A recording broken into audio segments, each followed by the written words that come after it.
আজকে বানাবো ছোলা বুটের মজাদার মিষ্টি বরফি। হ্যালো ফ্রেন্ডস, আসসালামু আলাইকুম। সবাইকে স্বাগতম ফেসবুক পেজে এবং ইউটিউব চ্যানেলে। তো বন্ধুরা, ছোলা বুটের মিষ্টি বরফি বানানোর জন্য এই যে দেখেন, এখানে আমি ছোলা বুট নিয়েছি। তো এখানে একটি বাটি দিয়ে আমি 2 বাটি নিয়েছি।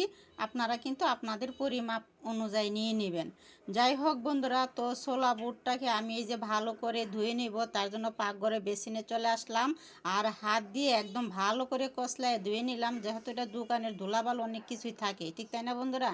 যাই হোক, তো এদিকে কিন্তু আমার ছোলা বুটটা ধোয়া হয়ে গেছে। আর এই যে দেখেন, আমি একটা বোলের মধ্যে পানি রেখেছি, আর এই পানির মধ্যে ছোলা বুটটা আমি 2 থেকে 3 ঘন্টা ভিজিয়ে রাখবো।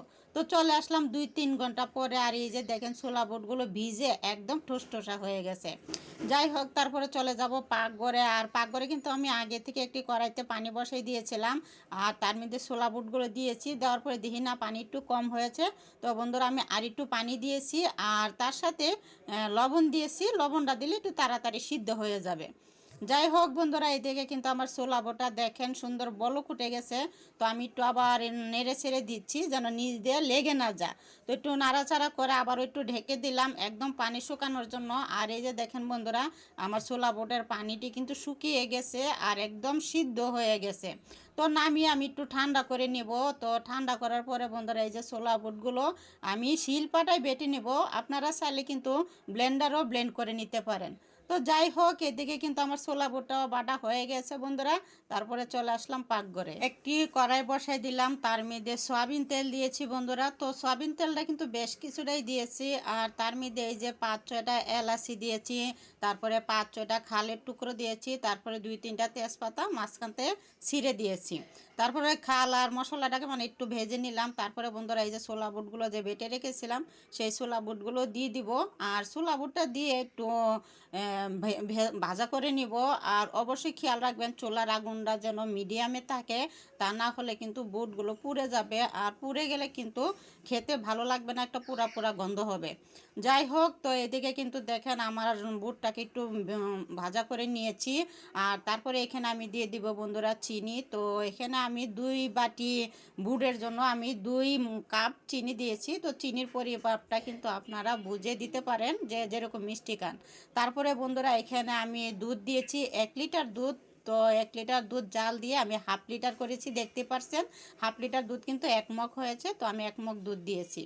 তো দুধ আর চিনিটা দিয়ে এই যে ভালো করে একটু নেড়ে ছেড়ে মিক্স করে নিব, যেন চিনি, দুধ আর বুটের ডালটা একদম মিক্স হয়ে যায়। আর এদিকে কিন্তু মাশাল্লাহ দিলে মিক্স হয়ে গেছে। আর মিক্স হওয়ার পরে আমি বুঝতে পারছি যে আমার কড়াইটা একটু ছোট হয়ে গেছে। যাই হোক, তো কী করব, একটু নাড়াচাড়া করতে কষ্টই হয়েছিল। তারপরে আর চেঞ্জ করি নাই, একটু কষ্ট করে হলেও নাড়াচাড়া করে নিয়েছি।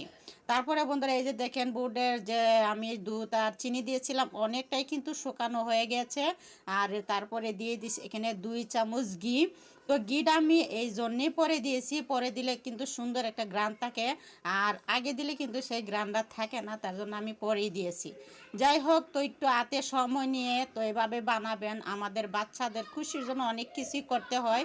তো আমার আম্মা জানের কিন্তু এই বুটের ডালের বরফিটা এত পছন্দ করে, কি করব, এটা কিন্তু প্রায় প্রায় বানাইতে হয়। তো ভাবলাম আপনাদের সাথে একটু শেয়ার করি। তো এদিকে তো নামিয়ে নিয়েছি বন্ধুরা। আর এই যে দেখেন ডিজাইন করার জন্য এখানে সাজ নিয়েছি। তো আপনাদের কাছে যেরকম থাকে এরকমই ডিজাইন করে নেবেন। আর যদি না এগুলো নাও থাকে, হাত দিয়ে করে নেবেন। আর অবশ্যই একটু খেয়াল রাখবেন বুটের হালুয়াটা যেন একদম ঠান্ডা না হয়ে যায়। ঠান্ডা হয়ে গেলে কিন্তু এরকম ডিজাইনটা সুন্দর হবে না। একটু গরম গরম থাকতে যদি ডিজাইন করেন, তাহলে কিন্তু অনেক সুন্দর হবে।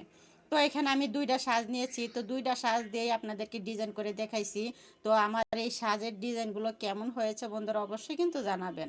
যাই হোক, তো এইদিকে দেখেন আমি এভাবে কিন্তু সবগুলো বরফি বানিয়ে নিয়েছি।